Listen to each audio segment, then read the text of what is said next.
안녕하십니까. 성기영의 경제쇼 아나운서 성기영입니다.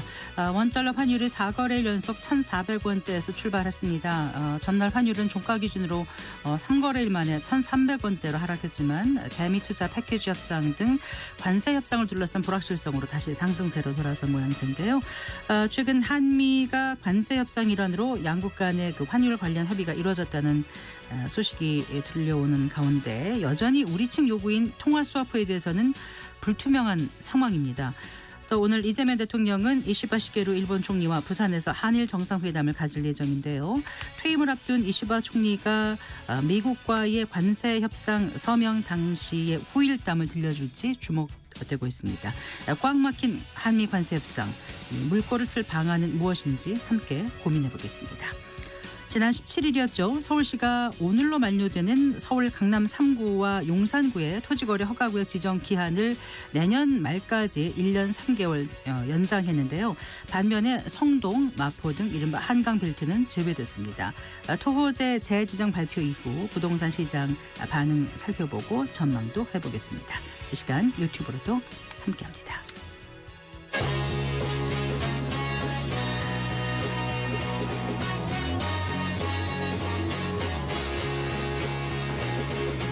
경제 시야를 넓혀드립니다. 투자의 지름길을 안내합니다. 돈 되는 정보를 발견하는 시간. KBS 1라디오 경제쇼.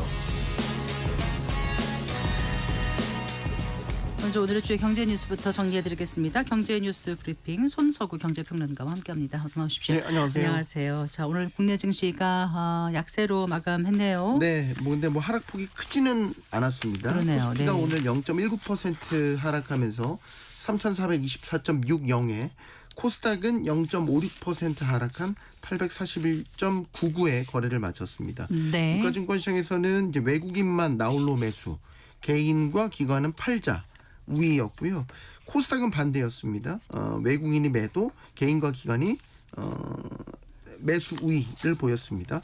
일단 간밤에는 미장은 상승했어요. 네. 그래서 이제 전반적으로 보면 호의적인 환경에서 일단 출발은 강세로 출발을 했는데 이내 네. 또 상승폭을 바로 반납을 했고요. 오전장에 보면 매매 공방이 좀 벌어지는 모습이었어요. 네, 상승과 네. 하락을 좀 계속 반복하다가 이제 오후장 들어서 하락 쪽으로 서서히 방향을 잡았습니다.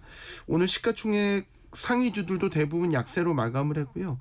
특히 삼성전자, SK하이닉스는 오늘은 또 나란히 소폭 약세로 마쳤고 어제 급등했던 네이버도 오늘은 2%대 약세로 마감했습니다. 네. 아무래도 지금 추석 연휴를 앞두고 있잖아요. 그래서 지금 투자자들 입장에서는 뭘 강하게 어떤 매수를 하기보다는 2%대 하락했단 말씀이셨던 네, 거죠? 네, 그렇습니다. 네이버 말씀드린 거고. 네, 네. 추석 연휴를 앞둔 터라서 이제 막 거래가 활발하진 않아요. 그러니까 투자자들도 강하게 어떤 매수하기보다는 차익 실현을 하면서 관망세로 좀 접어든 분위기고, 그리고 간밤에 또 미국 연방정부의 셧다운 가능성도 지금 있거든요. 그래서 여기에 대한 경계감도 일정 부분 작용한 것으로 보입니다. 그래요. 자, 금값은 또 사상 최고가 경신한 건가요? 네, 그렇습니다. 런던 금시장협회에 따르면 현 시간으로 29일 오후 3시 기준 금 현물 가격은 전 거래일 대비 1.5% 오른 온스당 3,826.85달러. 네. 자, 그리고 시카고 상품거래소에서 거래된 12월 인도분 금 선물 가격도 전 거래일보다 1.2% 상승한 온스당 3,855.20달러로 마감했습니다. 네. 장중에는 더 올랐어요. 사실 3,860달러 선도 넘어섰었고요. 지금 금값은 연이어 전고점 계속 경신하고 있죠. 네. 강세장이 이어지고 있는데 올해 들어서만 금값 상승률이 45%. 정말 가파른 오름세입니다. 간밤에 이제 금값이 또 뛴 배경을 보면 앞서 말씀드렸던 미국 연방정부의 셧다운 가능성, 여기에 달러가 약세를 보인 탓이라고 봐야 되겠고요. 네. 지금 미국 연방정부는 현지 시각으로 30일 회계연도 종료를 앞두고 네. 있는데 하루 앞두고 백악관에서 도널드 트럼프 대통령하고 여야 지도부가 회동이 열렸거든요. 근데 이제 그 공공의료보험 보조금 지급 연장, 이거 오바마 케어라고 하는데 여기에 대한 합의가 되지 않아서, 이견이 좁혀지지 않아서 결국 회동은 아무런 합의 없이 끝나버렸고, 지금 이 상태라면 일시적인 업무 정지, 즉 셧다운을 맞을 수도 있는 그런 상황입니다. 이건 또 사실 마지막까지 미국 여야가 예. 어떻게 합의하는지를 좀 지켜봐야 됩니다. 네. 일단 뭐 많은 기관들에서는 금값의 추가 상승을 전망하고 있는 상황이죠. 네, 계속 오르니까 기관들도 사실 계속 전망 그 가격을 올리고 있어요. 네. 가장 공격적인 전망치를 제시하는 곳이 이제 미국 대형 투자은행 골드만삭스인데 골드만삭스가 최근에 2026년까지 온스당 $4,000 금값을 오를 것 같다는 전망치를 제시한 바가 있고 네. 만약에 지금 미국 트럼프 행정부가 압박을 해서 연준의 독립성이 훼손될 경우에는 더 오른다. 금값이 $5,000까지도 오를 수 있다. 뭐 이런 경고까지도 내놓기도 했습니다. 네. 지금 전세적으로 금 투자 수요를 촉발하는 환경은 계속해서 만들어지고 있죠. 이어지고 있죠. 예를 들면 중동과 러시아 일대에서 전쟁이 완전히 종식이 되지 않고 있죠. 네. 그러니까 지정학적 불확실성도 여전하고 그다음에 인플레이션에 대한 걱정, 우려도 여전하고 이런 가운데 달러화 가치는 떨어지고 있는 이런 상황인 거죠. 네. 그리고 최근에는 그 실질적으로 그 현물금 기반 상장 지수 펀드 ETF에 자금이 몰려들면서 이것 때문에 금값이 더 올랐다 이런 분석도 나와요. 네. 금 ETF가 지난 4주 연속 자금 순유입을 기록하면서 지금 금 ETF의 금 보유량이 팬데믹 시기에 기록했던 사상 최고치에 근접한 것으로 현재 알려지고 있습니다. 네. 자, 그리고요. 당정이 그 과도한 경제 형벌로 꼽히는 배임죄를 폐지하기로 했다고요? 네, 당정이 방향을 그렇게 잡았어요. 네. 이제 배임죄라는 게 쉽게 말해서 누군가 일을 대신 맡아서 처리하는 사람이 맡긴 사람에게 손해를 끼치는 경우에 성립하는 범죄인 거잖아요. 예를 들면 한 회사의 대표이사가 뭐 개인이나 3자 이익을 위해서 회사의 재산상에 손해를 끼쳤다. 그럼 이걸 배임죄 성립할 수 있다라고 우리 법은 보고 있죠. 네. 근데 이제 배임죄는 사실 우리 사법 체계에서 오랜 기간 존폐를 놓고 첨예하게 부딪혀왔던 사안이거든요. 그러니까 지배주주나 대주주 일가의 전횡을 견제할 수 있는 법이다. 찬성하는 쪽인 거죠. 그런데 반대하는 쪽에서는 배임죄가 성립될 수 있는 요건이 좀 불명확하다. 적용 범위가 너무 과도하다. 그래서 예를 들면 정상적인 경영 판단까지 이것도 범죄로 배임죄를 적용해서 범죄로 몰아서 결과적으로 기업 경영 활동을 위축시킨다. 뭐 이런 의견들이 팽팽하게 맞서고 있는데 지금 더불어민주당과 정부는 결국 이제 배임죄가 과도한 경제 형벌이다. 그래서 기업의 정상적인 경영 판단을 어렵게 만든다고 보고 폐지하는 쪽으로 방향으로 가닥을 잡았다. 오늘 이렇게 밝힌 겁니다. 네. 형벌 만능주의 규제를 합리적으로 줄이고 또 민사 책임을 강화해서 피해자를 실질적으로 보호하는 체계로 나가야 한다는 게 당정의 개선 방향이다. 이렇게 보시면 되고 개정 방향은 일단 정상적인 경영 판단에 따르거나 주의 의무를 다한 사업자는 배임죄 처벌을 받지 않도록 하겠다라는 내용이 있고 또 제재 필요성이 있는 경우에도 징역형이나 벌금형을 과징금이나 과태료로 바꾸거나 또 피해를 실질적으로 회복할 수 있는 손해배상으로 전환하겠다. 그리고 경무한 의무 위반에 대해서는 과태료를 부과하는 방식으로 전환한다라는 안을 내놨습니다. 네. 또 그런 것도 있더라고요. 시정명령으로서 만약에 원상복구 명령을 내린 뒤에도 이를 이행하지 않을 때 그때 형벌을 부과하는 방식으로 적용할 방침이다. 이런 것도 발표했습니다. 그러니까 타인의 사물을 처리하는 자가 임무에 위배하는 행위로 재산상 이익을 취득하거나 이제 뭐 손해를 가하게 된 경우에 이제 배임죄가 성립이 됐던 건데 네, 형법상 배임죄 정의를 정확히 말씀해 근데 주셨습니다. 그게 폐지가 되면 이제 앞으로 손해를 끼치거나 이익을 취해도 할 수 있는 방법이 없는 건가 제재를 이런 질문이 나오지 않겠습니까? 네, 거기에 맞습니다. 대해서 뭔가 좀 그 대안은 있어야 될 것 같고요. 예, 그래서 당정도 형법상으로 배임죄를 폐지는 하되 대체 입법안을 마련을 해서 입법 공백이 없도록 하겠다라는 방침이에요. 네. 그래서 이제 증거 개시 제도라든지 아니면 집단 소송제를 확대하는 방안을 현재 검토를 하고 있습니다. 그러니까 앞서 잠깐 얘기했던 실질적인 피해자 보호를 끌어내겠다. 이 방향으로 전환시키겠다라는 건데 네. 이제 증거 개시 제도의 경우에는 기업 등 소송 상대방이 가진 자료나 문서, 정보 등을 법원이 강제로 제출하도록 명령할 수 있도록 하는 거죠. 그래서 현재 민사소송의 경우에는 피해자가 기업 내부 자료를 확보하는 게 어렵지 않습니까? 그래서 입증하기 현실적으로 어렵다. 이런 점들을 고려해서 네. 증거 개시 제도가 필요하다는 지적이 그동안 있어 왔고 아하, 네. 이제 집단 소송제의 경우에는 이런 거죠. 다수 피해자가 발생한 사건에서 일부 피해자들이 소송을 제기하면 대표 소송으로서 나머지 다른 사람에게도 이제 피해 보상을 해주는 건데 네. 우리나라에서는 제한적으로 적용되죠. 네. 예를 들면 증권 분야에만 집단 소송이 허용되는데 이거를 이제 확대하는 방안을 추진하겠다라는 겁니다. 네. 자, 그리고 오늘부터요. 그 소액연체 채무자에 대한 신용 사면 조치가 시행된다고요? 네, 그렇습니다.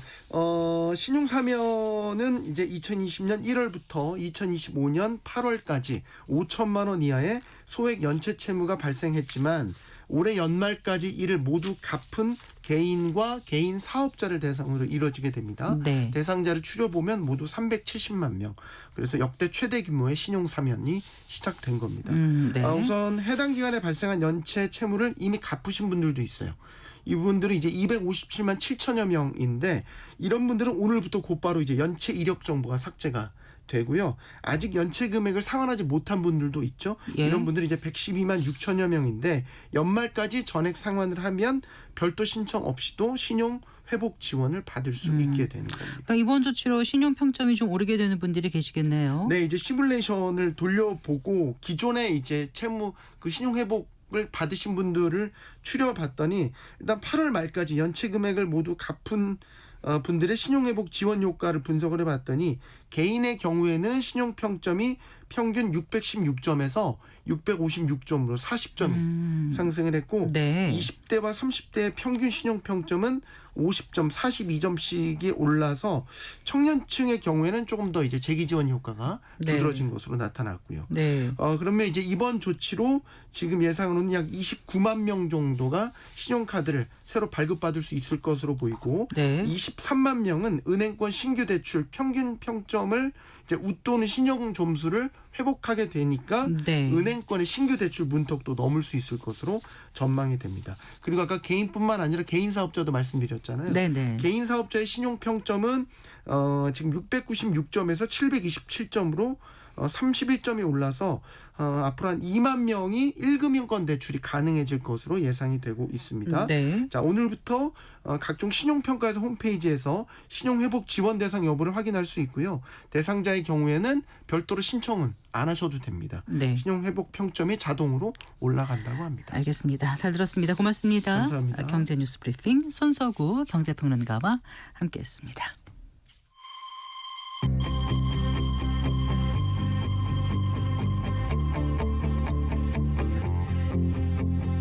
경제 전문가의 원포인트 레슨. 꼭 알아야 할 정보와 이슈를 알기 쉽게 풀어드립니다. 대한민국 경제 고수와 함께 투자의 맥을 짚는 KBS 1라디오 경제쇼. 진행의 성기영 아나운서입니다.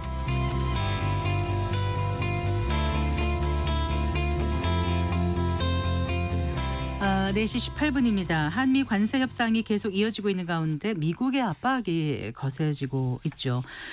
무엇보다 미일 간 관세 협상이 하나의 기준이 되면서 우리나라 정부의 선택이 폭이 지금 줄어들 수밖에 없는 상황이 돼버렸는데요. 문제는 이제 우리나라와 일본은 경제적 규모라든가 상황이 다르다는 겁니다. 현재 상황을 제대로 들여다보고 이 꽉 막힌 관세 협상 어떻게 풀어나가야 할지 고민해 보겠습니다. 이창민 한국외국어대학교 융합 일본 지역학부 교수 스튜디오에 모셨습니다. 반갑습니다, 네, 교수님. 반갑습니다. 이창민입니다. 안녕하세요. 네. 이제 미국의 그 우리나라에 대한 관세 협상 그 압박, 네, 네. 그 점점 좀 더 거세지고 있다는 느낌을 많은 분들이 받으실 거예요. 근데 이제 미국의 요구가 이 미일 관세 협상이 이제 기준이 된 것 같기도 하고요. 그래서 일단 미일 관세 협상 내용부터 오늘은 좀 살펴봤으면 합니다. 공개된 내용을 보니까 생각보다 미국의 이익이 더 많이 그렇죠. 반영된 게 아닌가 네, 이렇게 네. 느껴지거든요. 좀 네. 이야기해 주실까요? 예, 한마디로 미일 불평등 조약이라고 정리를 할 수가 있고요. 뭐 네. 많이 이제 언론을 통해서 알려져 있습니다만 일단 미국의 경제 국가안보 이익을 위해서 일본이 5,500억 달러를 투자한다. 인데 네. 특수 목적 법인, 그러니까 프로젝트마다 네. 법인을 하나 설립을 해서 미국이 관리를 하고 네. 트럼프 임기가 2029년 1월 달에 끝나는데 네. 그때까지 다 투자해야 됩니다. 5,500억 달러를. 네. 그리고 어디에 투자할지는 결국엔 트럼프 대통령이 결정을 하는데 그 투자위원회라는 이제 형식을 통해서 추천을 하는데 그 네. 투자위원회는 미국 상무장관이 의장을 맡아서 미국이 관리하고요. 네. 그 투자위원회에 조언을 할 수 있는 협의위원회에 미리 동수로 이제 구성돼서 들어가는. 그러니까 일본은 사실상 어디에 투자할지에 거의 영향을 미치기가 어려운 그런 구조입니다. 예. 네. 그래서 트럼프가 일단 어디에 투자하겠다고 결정을 하면 네. 45 영업일 이내에 돈을 넣어야 돼요. 미국 측 계좌로 그렇죠, 넣어야 그렇죠. 된다면서요? 계좌로 입금을 네. 해야 되고 만약에 입금이 지연되거나 입금을 안 하면 관세가 인상될 수가 있습니다. 네. 그래서 뭐 원금이 회수될 때까지는 수익금을 5대 5로 나누지만 원금 회수가 끝나면 9대 1로 미국이 다 또 가져가고요. 이 프로젝트를 할 때 공급 업체나 벤더들은 외국 기업 중에서는 일본 기업을 우선 선택을 한다 정도가 이제 일본이 가지고 온 어떤 베네핏이 되겠고요. 네. 중요한 건 이 양해각서는 법적 구속력이 없습니다. 권리도 없고 의무도 없고 아, 그래요. 예, 서면 합의로 언제든지 수정할 수 있고요. 중단하고 싶으면 중단도 가능합니다. 그런데 이건 완전히 일본보다는 미국 측에 유리한 조항이죠. 네. 예, 미국이 원하면 뭐 서면 합의로 수정하고 뭐 어떤 분쟁이 있을 경우에는 미국 마음대로 하겠다는 뜻이니까 굉장히 불평등한 조약이다 이렇게 볼 수 있겠습니다. 네. 뭐 자금 제공을 지연하거나 거부할 경우에 관세가 다시 인상될 수도 있다. 그렇죠. 이런 조항도 포함되어 있다면서요. 그러니까 보복 조치가 들어 있습니다. 투자에 관련된 모든 결정권 미국 대통령한테 있고 네네. 언제든지 주가 관세가 인상될 수도 있고 일본 기업들의 참여는 거의 뭐 거의 그렇죠. 없다고. 일본 기업들이 지금 참여하겠다라고 이야기한 경우는 이제 알래스카 LNG 개발에 관심을 보이고 있는 기업이 있다고는 하나 네. 그게 확실히 확인된 건 아니고요. 네. 일본 측에서도 굉장히 이제 이 누가 과연 참여를 할까. 네. 그래서 일본은 지금 일본 기업뿐만이 아니라 제3국 기업, 대만의 TSMC나 다른 나라 기업들도 참여하는 방안을 생각하고 있습니다. 네. 투자 이익의 배분에 있어서 절대적으로 좀 불공평하다는 그렇죠. 생각이 들어요. 네네. 그래서 교수님께서 이 불평등 조약이다라는 네네. 표현을 하신 것 같은데 이게 이제 관세 협상이 공개돼서 정작 일본 내 반응은 어떤지도 궁금해요, 교수님. 생각보다 일본의 국민들 반응은 차분한 편입니다. 뭐 이렇게 물론 이제 온라인에서 불평등하다, 미국의 뭐 일방적으로 유리한 조약이다라고 이야기는 많은데 네. 그래도 일단은 뭐 정부가 했으니까 좀 믿고 맡기는 뭐 이런 분위기가 좀 있고요. 우리가 28일 날 후지 테레비 제가 어제 일본에서 왔는데 그러셨어요? 28일 날 테레비를 보니까 5명의 후보가 나와서 토론을 했었는데요. 무슨 지금 후보죠? 그 자민당 총재 정하고 총재. 이제 총리가 되는 거죠. 네, 네. 5명의 이제 후보가 나와서 토론을 하는데 미일 무역 합의에 대해서 문제 제기를 한 사람은 딱 한 사람 있더라고요. 다카이치 후보. 우리가 이제 극우라고 알고 있는 강경 보수 이미지에. 그러니까 4명의 후보는 뭐 서로 윈윈 하는 뭐 이런 식의 이야기를 했기 때문에 딱 요 정도가 지금 일본의 어떤 여론이 아닐까. 5명의 후보 중에서 1명 정도가 문제 제기를 하는 정도 우리가 볼 땐 좀 이해가 안 되죠. 이렇게 불평등한 조약을 맺었는데. 우리는 이해가 안 되는데 그러면 일본은 왜 그런 협상을 했을까요? 예.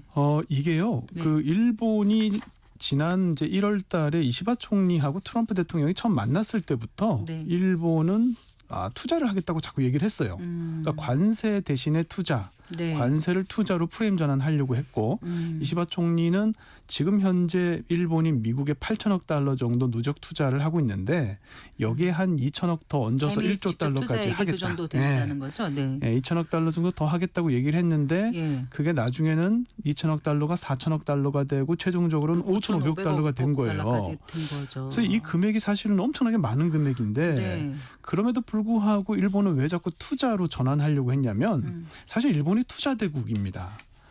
네. 일본이 1985년 플라자 합의 이후에 네. 엔고를 피해서 해외로 투자를 계속 해왔거든요.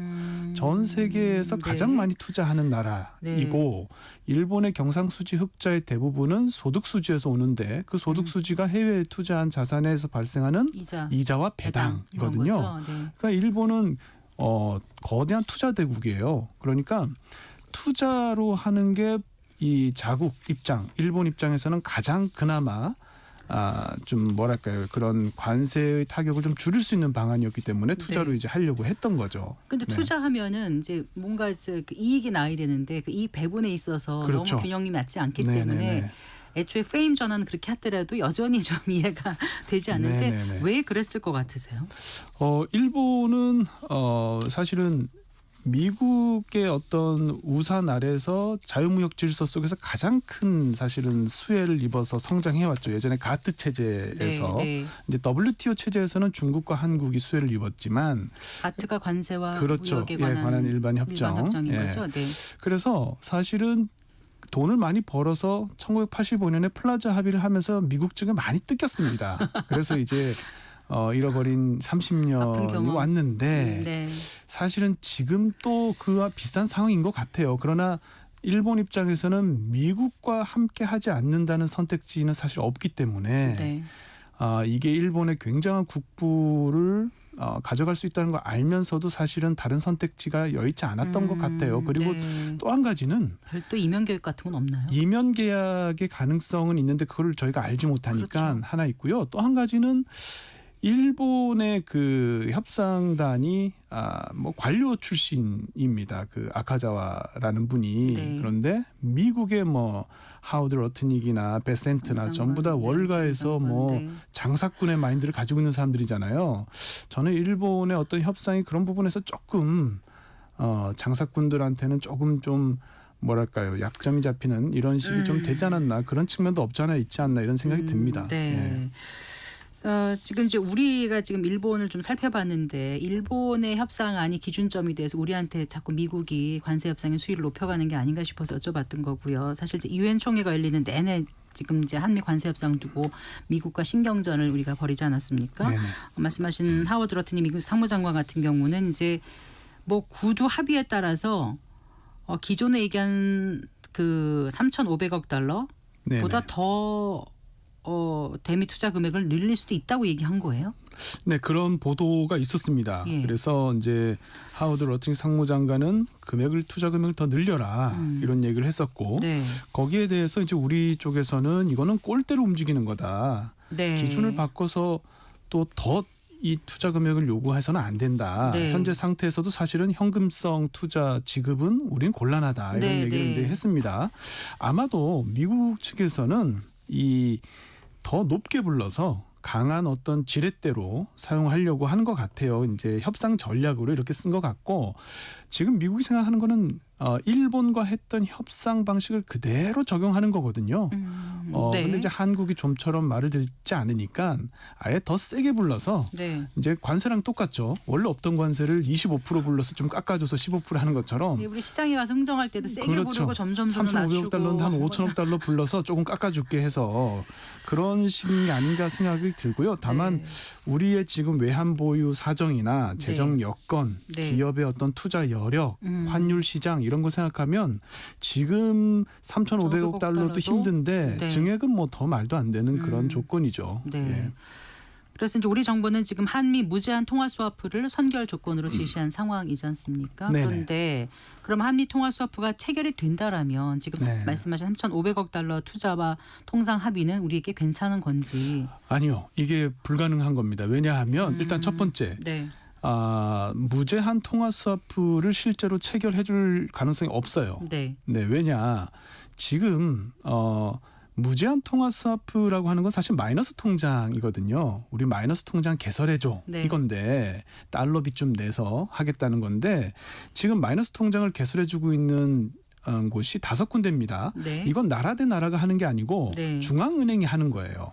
그렇다면 네. 백악관이 오케이를 해도 네. 연준이 노를 하면 이건 통화 스와프 할 수 없어요. 그러네요. 그러니까 트럼프 마음대로 할 수 있는 게 아닙니다. 그다음에 두 번째는 5군데가 어디냐면 유럽의 ECB죠. 유럽 중앙은행. 네. 그다음에 일본의 중앙은행. JUB. 예, 네. 그다음에 영국의 대형 영란은행이죠. 네. 그다음에 스위스 중앙은행. 그다음에 캐나다 중앙은행이에요. 이 5군데 중에 유럽하고 일본, 영국은 기축통화라고 부르는 통화를 가지고 있죠. 네. 그다음에 스위스 프랑 같은 경우는 안전자산의 네. 대표적인 통화고요. 네. 사실 캐나다 달러는 미국하고 동일 경제권이라고 보기 때문에 네. 그럴 만한 이유가 있어서 해준 겁니다. 이거 이외의 나라는 해준 적이 없기 때문에 아하. 한국에게 해줄 가능성이 없고요. 만약에 그럼에도 불구하고 혹시라도 해주면 그러면 한국이 할 수 있느냐? 그래도 투자 관세 패키지를 받기는 어렵다. 왜냐하면 통화 스와프라고 하는 것은 단기로 달러 유동성을 빌려오는 겁니다. 네, 네. 그러면 이제 지금 우리가 걱정하는 건 1달러 지금 1,400 넘어서 1,600 되고 혹시 1달러 2,000 되는 거 아니야? 이게 두려운 거거든요. 예. 근데 요거는 막을 수 있어요. 단기적으로는. 네. 그렇지만 장기적으로 대규모의 자본 유출 3,500억 달러가 우리 외환 보유고의 85%인데 네. 이게 3년 반 안에 빠져나가는 거는 우리 경제에 엄청난 타격을 줍니다. 경상수지도 우리 그렇고. 지금 외환보유액이 4,100억 달러 정도잖아요. 그러니까요. 거기 85%쯤 되는 거거든요. 3,500억 달러 네네네. 말씀이신 거죠? 이게 과연 3년 반 만에 유출되는 게 이게 아이고. 바람직하냐. 네. 경상수지에도 문제가 생기고요. 대외 포지션에도 문제가 생깁니다. 그러니까 이건 통화 스왑을 맺는다 하더라도 이거는 중장기적으로는 받을 수가 없는 우리 경제 규모에서는 그럼 애초부터 이게 감당하기 어려운 수준 아니었어요? 어려운 거예요. 어려운 거라서 제가 참 이 얘기를 말씀드리기가 좀 죄송스러운데 네. 우리 정부를 원망하는 건 아닙니다. 물론요. 아닌데 네.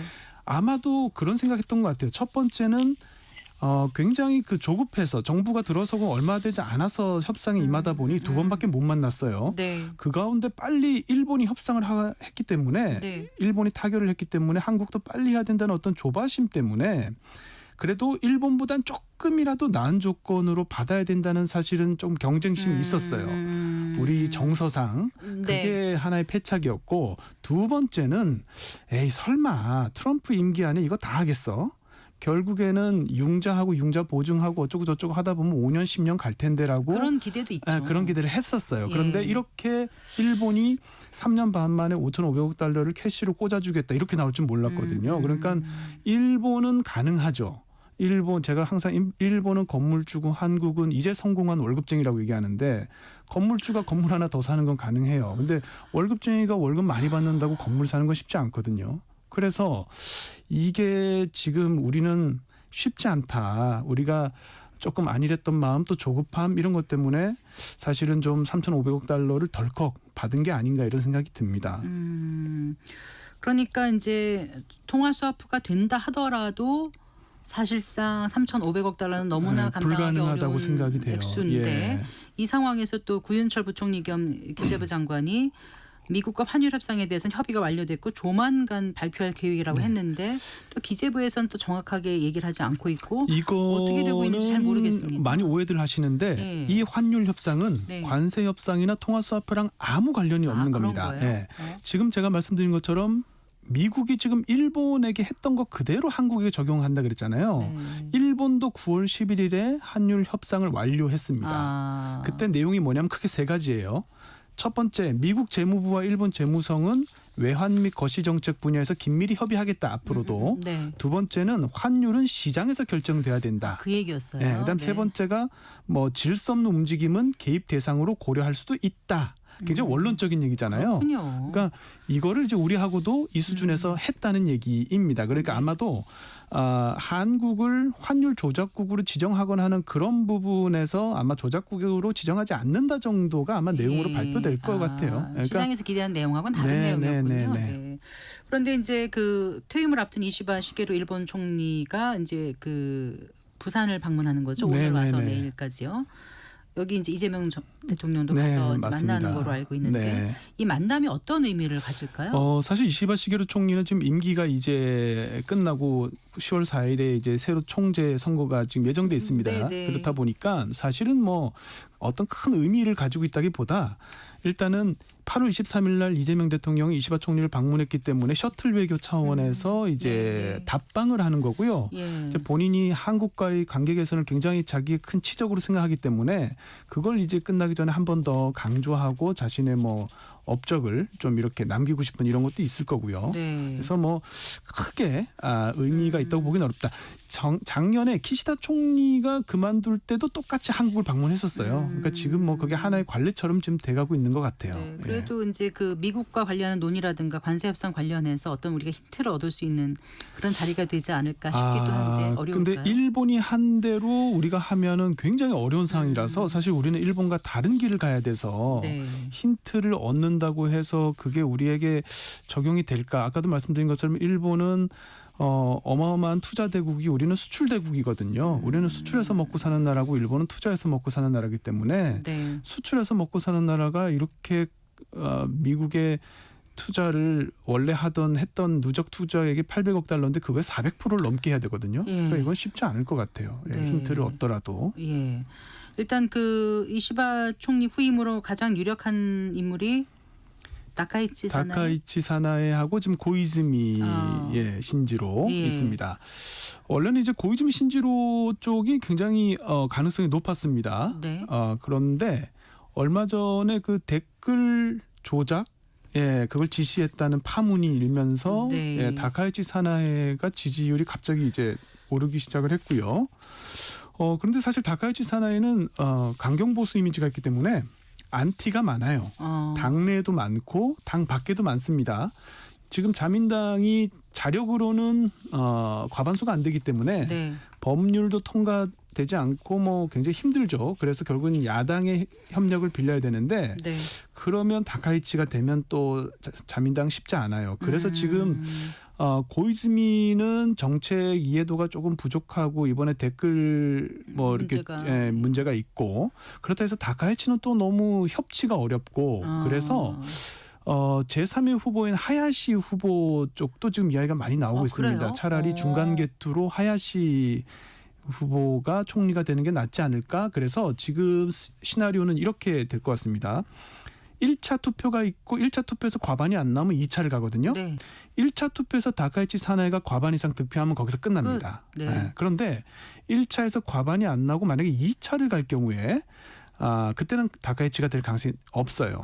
고이즈미나 하야시 중에 아마 후보 단일화를 그 전에 아마 해서 네. 2위 후보가 총리가 될 가능성이 있다. 지금 이제 그렇게 누가 보이거든요. 되느냐에 따라서 한일 관계에 좀 영향이 있을까요? 영향이 좀 있지요. 고이즈미 같은 경우에는 사실은 한국을 언급하고 있거든요. 파트너로서 굉장히 중요하고 한일 관계를 우호적으로 유지해야 된다고 얘기했고요. 하야시도 키시다 이시바 노선을 유지하겠다고 했으니까 기본적으로 네. 한국과는 우호관계 유지. 다카이치도 한국을 싫어하지 않습니다. 반한은 아니에요. 다카이치는 반중입니다. 중국에 대해서 굉장히 강경하고요. 네. 친미, 예. 친타이완이거든요. 네. 그래서 한국에 대해서는 사실은 그렇게까지 한국을 뭐 개인적으로 싫어하거나 하는 건 아닌데 다만 워낙 강경 보수 이미지고 또 야스쿠니 신사는 분명히 참배를 할 거기 때문에 야스쿠니 신사 참배를 하면 한국하고는 또 조금 그런 갈등이 얼마든지 일어날 수 있어서 조금 네. 다카이치가 되면 한일 관계 조금 힘들어질 수도 있다 이렇게 보입니다. 네, 알겠습니다. 자, 그러면 이제 한미 통상 협상 이게 어떻게 풀어가면 좋을지 교수님 좀 의견을 주세요. 어제 그제 워싱턴에서 미국 전문가들이 그 얘기를 하더라고요. Winter is coming. 겨울이 오고 있다. 트럼프 시기에는 미국을 포함한 전 세계가 버텨야 된다라는 얘기를 했는데 그럼 버틴다는 게 뭐냐. 우리가 사실은 뾰족한 수는 없습니다. 그런데 지금 당장 3,500억 달러 조달도 무리예요. 그렇다면 올 연말 또는 내년 초까지 지금 트럼프의 그 관세가 지금 그 합법성 여부가 법정에서 다뤄지고 있죠. 그래서 대법원 판결이 나올 것이고 네. 또 한 가지는 트럼프 관세 영향이 본격화되면 물가가 또 치솟을 수도 있거든요. 네. 그렇게 되면 트럼프가 지금의 정책을 계속 밀고 나가기도 좀 부담스러운 측면이 있을 거예요. 미국 내에서 네, 미국 내에서. 그러니까 결국에는 미국 내에서 어떤 변화가 생길 때까지 우리가 조금 힘들지만 버티면서 좀 끈질기게 협상을 해나가야 되지 않을까. 미국의 태도 변화가 일어날 때까지 이런 생각. 입니다. 그러니까 워낙 우리가 3,500억 달러를 받기도 그렇고 안 받기도 뭐한 상황은 분명합니다. 네. 그러니까 기업들은 뭔가 좀 빨리 나와야 그렇죠. 불확실성이 빨리 제거돼야 되는데. 되기를 바라긴 하지만 또 그런 말씀하신 그런 포인트를 짚어보면 또 무조건 빨리 해서 네. 서둘러서 끝내는 것은 능사가 아닐 수도 맞습니다. 있다. 네, 네, 이런 네. 생각이 드네요. 네. 네, 말씀 잘 들었습니다. 고맙습니다. 네, 감사합니다. 자, 이창민 한국외국어대학교 용합 일본 지역학부 교수와 얘기 나눠봤습니다.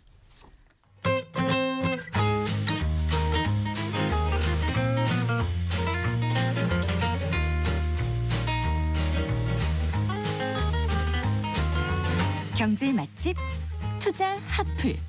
지금은 돈 벌기 딱 좋은 시간. KBS 1라디오 경제쇼. 4시 40분입니다. 자, 이번에는 부동산 시장을 한 뼘 깊게 분석해보고 한 발 빠르게 전망해보는 순서입니다. 부동산 투자 분석 우리은행 함영진 부동산 리서치 랩장과 함께하겠습니다. 어서 나오십시오. 네, 안녕하세요. 자, 오늘 그 서울 강남권 그리고 한강변 일대에 적용된 토지거래 그 허가 구역에 대해서 좀 알아볼까요? 원래는 이제 오늘이 규제 종료로 예정돼 있었는데 서울시가 지난 17일인가요? 1년 3개월 더 규제를 연장하기로 했지 않습니까? 네, 네, 맞습니다. 지난 이제 9월 17일이었죠. 이제 서울시가 제15차 도시계획위원회 심의를 통해서 이제 말씀하신 대로 강남 3개구 그리고 용산구의 아파트 용도에 대해서 토지거래 허가 구역을 이제 내년 말까지죠. 이제 1년 3개월간 재지정했습니다. 뭐 이번 조치는 지난 3월에 6개월간 한시 지정했던 이제 이들 지역에 대한 토지거래 허가구역 지정 기간을 말씀하신 대로 이달 30일 만료를 앞두고 연장 조치를 한 건데요. 네. 규모가 상당히 큽니다. 이제 아파트가 약 한 2,200여 개 단지 정도 되고요. 뭐 호수로는 한 40만 호 정도 됩니다. 네. 일단은 뭐 2년 실거주를 전제로 뭐 이들 지역의 주택을 구입하려고 하면 실입주를 목적으로 토지거래 허가를 받아야 되는 상황이 됐다고 보시면 될 것 같습니다. 다시 내년 말까지 규제를 연장한 이유를 뭐라고 지금 보세요? 일단 뭐 가장 큰 이유는 집값 안정이라고 보여집니다. 이제 강남 3개구 용산구가 사실 집값 상승을 주도하는 이제 진원지이기도 하고요. 실제 올해 이들 지역의 아파트 매매가가 그 한국부동산원 기준으로 10% 이상 상승했습니다. 97 부동산 종합대책 방안이 나오고 또 627 가계대출 규제 방안이 나왔지만 사실 이제 집값 오름세가 지속되고 있고요. 또 지금은 이제 가을 이사철 뭐 전세 가격 상승 흐름이라든지 또 이달 이제 미국이 FOMC에서 금리를 낮췄기 때문에 다음 달 국내 금통위에서도 금리 인하의 가능성이 좀 높다고 얘기가 나오고 있기도 하죠. 네, 네. 그래서 일단은 이제 투기 수요 차단에 좀 방점을 둔 것이라고 보여지기는 하고요. 거기에 이제 내년 아파트 서울의 입주 물량이 올해보다 감소할 것으로 보여지고 있습니다. 뭐 또 일각에서는 토지거래 허가 구역을 지정하면 전세를 끼고 주택을 구입하는 일명 갭 투자 수요가 차단이 되기 때문에 뭐 이런 가수요도 좀 막겠다는 보관이라고 봐야 될 것 같습니다. 네. 그 토지거래 허가로 묶이면 아까 말씀하신 것처럼 실거주를 네. 해야 되고 또 어떤 규제를 받는 거죠? 일단 토지거래 허가 구역 내에서는 일례로 주거 지역은 이제 6제곱미터 네. 그리고 이제 상업 지역은 15제곱미터를 초과하는 토지 거래할 때 이제 관할구청장의 허가를 반드시 받으셔야 하고요. 네. 이제 허가 없이 거래 계약을 이제 체결하시게 되면 사실상 2년 이하의 징역 또는 토지 가격 30% 이하의 벌금을 물리게 됩니다. 네. 그리고 이제 주거용 토지는 이제 허가를 받은 뒤에 2년간 실거주용으로 사용을 해야 되기 때문에 뭐 당장 전세 끼고 주택을 매입하는 것들이 불가능해지고요. 네. 요 기간 내에는 이제 매매나 임대가 불가능하기도 합니다. 그리고 이제 만약 미이용이나 방치할 때 이행강제금을 무셔야 되는데요. 네. 취득가액의 10% 그리고 이제 무단으로 타인에게 임대할 경우에는 이제 7% 그리고 무단 이용 목적 변경할 때는 5% 정도 사실상 이행강제금이 부과되기 때문에 뭐 규제 지역에서는 가장 강력한 규제라고 할 수 있겠습니다. 네. 그런데 이제 이 지역들을 토지거래 허가 구역으로 묶어 놓으니까 그 옆에 주변이 또 가격이 오르고 있는 거예요, 지금? 네, 맞습니다. 뭐 일명 풍선 효과라고도 얘기를 하는데요. 네. 요즘 이제 서울 한강변 아파트의 시장이 다시 좀 과열되고 있는 분위기입니다. 이제 627 가계부채 관리 방안 이후에 7, 8월에 일시 관망하던 구매 수요가 결국에는 서울 내 주택 공급이 부족하다는 이제 공급 부족 인식 그리고 금리 인하 기대를 틈타서 이제 9월부터 매수세가 일부 붙고 있는 상황인데요. 네. 특히 이제 성동, 마포, 강동구 이런 이제 한강벨트 주변으로 가격 상승세가 다시 좀 이제 확산하고 있는 상황입니다. 네. 한국부동산원이 주간에 이제 아파트 가격 조사를 하는 통계를 좀 살펴보실 필요가 있는데요. 네네. 서울 아파트 값이 전주 대비 0.12% 상승을 했고, 네. 그래서 이제 33주 연속 오름세를 이어갔고요. 내일 이제 주간 시황이 발표되는데 아마 오름세는 이어질 것으로 보여지고 있습니다. 뭐 요즘 성동구 같은 경우는 주간에 0.5% 이상 상승하기도 하고요.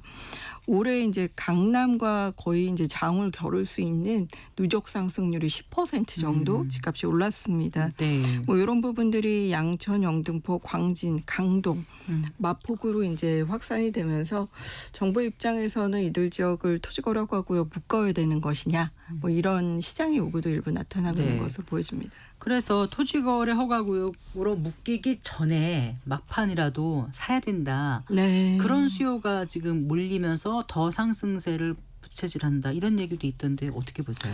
저는 그런 부분이 분명히 있다고 보여집니다. 일단 성동 마포구의 중개 현장에서 좀 매물이 귀해지고 있다고 하고요. 네. 매수자보다는 이제 매도자 우회 시장이 그래서 이제 가격을 핸들링하는 주체가 매도자인 경우가 좀 늘고 있고요. 네. 호가도 계속 좀 오르고 있는 상황입니다. 그리고 일부 아파트에서 이제 신고가 갱신단지가 나타나면서 이제 전세를 낀 갭 투자 문의도 좀 꾸준하다고 하는데요. 네. 일단 지난 9.7 주택공급 대책을 통해서 그때 이제 발표한 수요 억제책 중에 하나가 국토부 장관이 동일시도 내에서 토지거래허가 구역을 지정할 수 있도록 법을 바꾸고 규제를 강화한다고 일단 선언을 하기도 했었는데요. 네, 네. 이제 이렇게 되니까 그 강남에 주택을 구입하기 어려우신 분들은 한강변 주거지가 규제되기 전에 이제 전세를 끼고 주택을 구입하자, 막차 타자 뭐 이런 움직임도 일부 있다고 하고요. 포모 수요라고 하죠. 이제 피어브 미싱아웃이라고 규제 전 집 사자 뭐 이런 수요가 일부 있었던 것으로 보여집니다. 그 관련 법이 통과가 된 건가요? 국토부 장관이 토지거래 허가구역 지정할 수 있다는 거? 아직 통과는 되지 않았습니다. 네. 일단 이제 국토부 장관이 동해시도 내에서 토지거래허가 구역 지정이 가능하도록 바꾸려면 이제 부동산 거래 신고에 관한 법률 그리고 동법 시행령을 개정해야 되는 이슈가 있겠고요. 법률도 개정해야 되는군요. 예, 맞습니다. 네, 네. 근데 사실 지금도 국토부 장관이 이제 토지거래허가 구역을 지정할 수는 있거든요. 그래서 용산구 같은 경우는 국토부 장관이 토지거래허가 구역을 지정한 대표적인 지역 중에 네, 하나입니다. 네. 근데 이제 국토부 장관이 토호구역을 지정하기 위해서는 시도의 토호구역에 걸쳐 있거나 아하. 내지는 이제 공공개발 사업인 경우에만 지정할 수 있기 때문에 그래서 용산 같은 경우 가능했군요. 맞습니다. 네. 그래서 동일시도 내에 지정하려고 하면 그건 이제 지자체 장만 지정할 수 있어서 이번에 관련법을 바꿀 예정에 있습니다. 그런데요, 자 이제 애초에 토지거래 허가제가 생기면 허가구역을 묶는다는 거는 집값이 올라서 집값 상승을 좀 막겠다는 걸로 하는 거잖아요. 네. 그런데 실제로 과거에 묶였었는데 더 올랐잖아요. 그러면 효과가 있는 건가? 아니면 안 묶었으면 훨씬 더 올랐을까? 이게 궁금합니다. 그래서 일각에서는 이제 토지거래허가 구역의 실효성이 상대적으로 좀 떨어진다는 그래서 오히려 이제 거래 시장에 거래 교란을 한다든지 또는 시장 자유경제의 거래 패턴과는 좀 벗어나 있다 이런 비판도 좀 나오는 것으로 보여지긴 하는데요. 네. 저도 이제 토지거래허가 구역이 상당히 강력한 상위 규제이기 때문에 제도 사용에 좀 신중할 필요는 있을 것으로 보여지긴 합니다. 근데 이제 정부 입장에서는 단기 투기 수요를 특히 이제 전세 끼고 주택을 구입하는 그러니까 전세보증금을 일종의 레버리지로 활용하는 부분들의 갭 투자를 막기 위한 사실 어찌 보면 최후의 보루라고 생각을 하시는 경향이 있는 것 같고요. 네. 또 이제 단기 진정 효과를 좀 고려하는 이슈들도 있는 것으로 보여지는데요. 뭐 단기적으로는 대출 규제와 함께 가수요를 줄이는 즉각적인 효과가 일부는 있기 때문에 정부 입장에서 당장 올해 세금을 건드리지 않고 강남 지역의 집값을 좀 진정시키겠다 이런 의도는 있는 것으로 보여지긴 합니다. 근데 다만 거래는 줄었는데 가격 상승의 진폭이 줄어들었을 뿐 가격 상승세가 유지되고 있는 상황에 있어서는 네. 생각보다 가격 안정의 실효성 이런 부분들은 좀 제한적일 수는 있다고 보여집니다. 실효성은 제한적인 거는 그렇다고 치고요. 부작용 같은 건 없을까요? 일단 이제 부작용을 꼽으라고 하면 거래가 위축된다는 부분인데요. 이제 매물이 잠기고 적은 거래 속에서도 호가가 잘 안 떨어지는 현상이 나타날 수는 있다고 보여집니다. 네. 실제 강남 3개구 용산구는 이제 토지거래허가 구역으로 지정이 되고 이제 각종 거래 때문에 7, 8월에 거래가 좀 줄기는 했습니다. 근데 이제 거래가 줄지만 거래가 주는 대비 가격이 떨어지지 않는 이슈가 동반되는 이제 가격의 경직성이 동시에 나타나고 있다는 이슈가 있겠고요. 네. 반면에 이제 장기간 규제가 지속되면 실거주 입장에서는 이제 뭐 허가를 받아야 되니까 주거 이전이 좀 불편해진다. 그리고 이게 문제는 이제 전세를 놓을 수가 없기 때문에 일각에서는 전월세 매물의 시장의 유통량을 좀 줄이는 이슈가 있다는 문제가 좀 지적되고 있는데요. 네.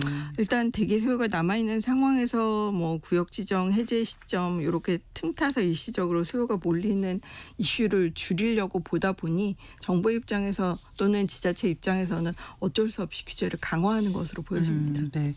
그리고 또 얼마 전에 그 실거주하는 하지 않는 외국인이 수도권 주택을 사지 못하도록 그 외국인 토지거래 허가 구역 지정하기도 했죠. 네, 맞습니다. 이제 국토부가 8월 21일이었죠. 이제 중앙도시계획위원회 심의를 거쳐서 이제 서울시 전역 그리고 인천시, 경기도 주요 지역을 외국인 토지거래 허가구역으로 묶었습니다. 부동산 거래 신고 등에 관한 법률에 따라서 이제 외국인이 국내에 토지를 거래하려면 사전에 부동산 그 소재 시군구청의 허가를 받아야 되는 부분이라고 볼 수 있는데요. 사전 허가 없는 거래 계약은 이제 효력이 발생하지 않아서 결과적으로 외국인이 토지를 살 수 없고요.